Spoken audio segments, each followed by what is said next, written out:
भक्तजनों, आज मैं पुत्रदा एकादशी व्रत कथा सुनाने जा रही हूँ। श्री युधिष्ठिर कहने लगे कि हे भगवान, मैंने श्रावण माह के कृष्ण पक्ष की कामिका एकादशी का सविस्तार वर्णन सुना।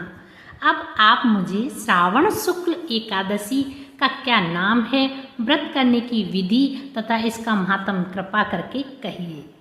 मधुसूदन कहने लगे कि इस एकादशी का नाम पुत्रदा एकादशी है।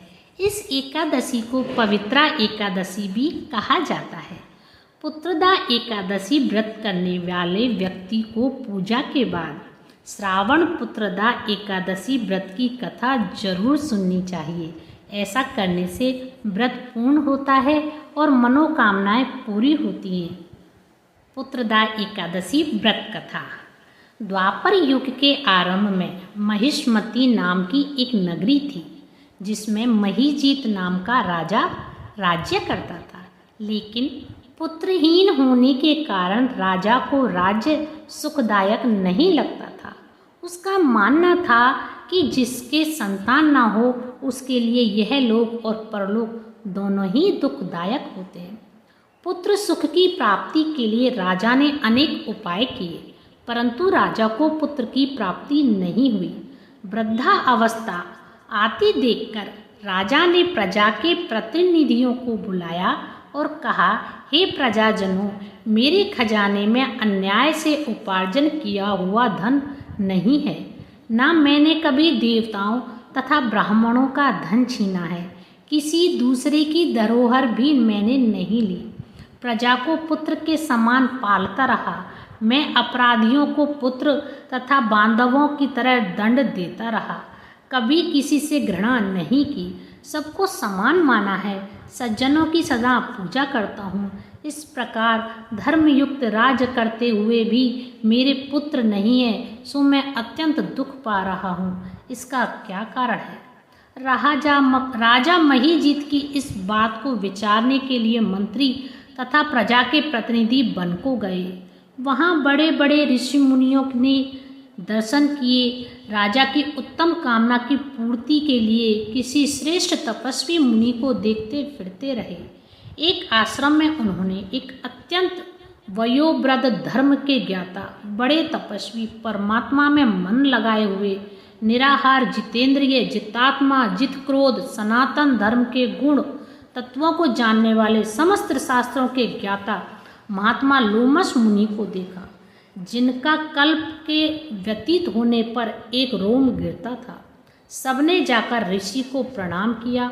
उन लोगों को देखकर मुनि ने पूछा कि आप लोग किस कारण से आए हैं?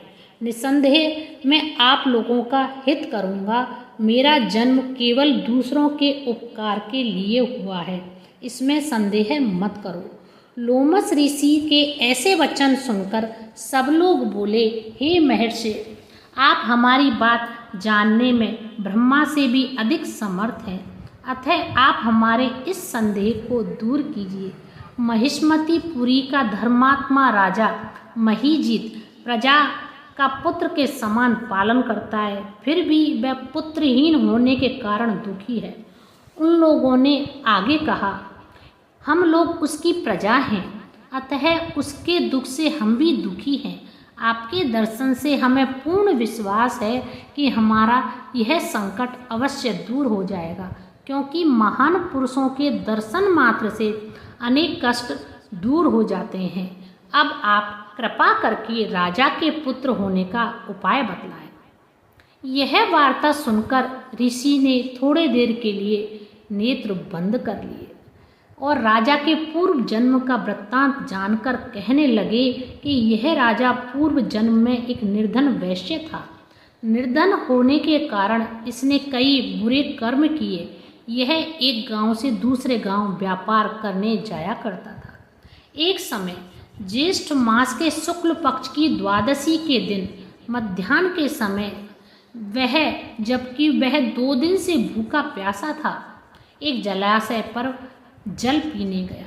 उसी स्थान पर एक तत्काल की ब्याही हुई प्यासी गौ जल पी रही थी। राजा ने उस प्यासी गाय को जल पीते हुए हटा दिया और स्वयं जल पीने लगा। इसलिए राजा को यह दुख सहना पड़ा। एकादशी के दिन भूखा रहने से वह राजा हुआ और प्यासी गऊ को जल पीते हुए हटाने के कारण पुत्र वियोग का दुख सहना पड़ रहा है। ऐसा सुनकर सब लोग कहने लगे कि हे ऋषि, शास्त्रों में पापों का प्रायश्चित भी लिखा है, अतः जिस प्रकार राजा का यह पाप नष्ट हो जाए, आप ऐसा उपाय बताइए। लोमस मुनि कहने लगे कि श्रावण शुक्ल पक्ष की एकादशी को, जिसे पुत्रदा एकादशी भी कहते हैं, तुम सब लोग व्रत करो और रात्रि को जागरण करो, और इससे राजा का यह पूर्व जन्म का पाप अवश्य नष्ट हो जाएगा, साथ ही राजा को पुत्र की प्राप्ति अवश्य होगी। लोमस ऋषि के ऐसे वचन सुनकर मंत्रियों सहित सारी प्रजा नगर को वापस लौट आई। जब श्रावण शुक्ल एकादशी आई तो ऋषि की आज्ञा अनुसार सबने पुत्रदा एकादशी का व्रत और जागरण किया। इसके पश्चात द्वादशी के दिन इसके पुण्य का फल राजा को दिया। उस पुण्य के प्रभाव से रानी ने गर्भ धारण किया और प्रसव काल समाप्त होने पर उसके एक बड़ा तेजस्वी पुत्र उत्पन्न हुआ। इसलिए हे राजन, इस श्रावण शुक्ल एकादशी का नाम पुत्रदा पड़ा। अतः संतान की इच्छा हासिल करने वाले इस व्रत को अवश्य करें। इसका महात्म को सुनने से मनुष्य सब पापों से मुक्त हो जाता है और इस लोक में संतान सुख भोगकर परलोक में स्वर्ग को प्राप्त होता है। ओम श्री हरे नमः। इति श्री पुत्रदा एकादशी व्रत कथा संपूर्णम।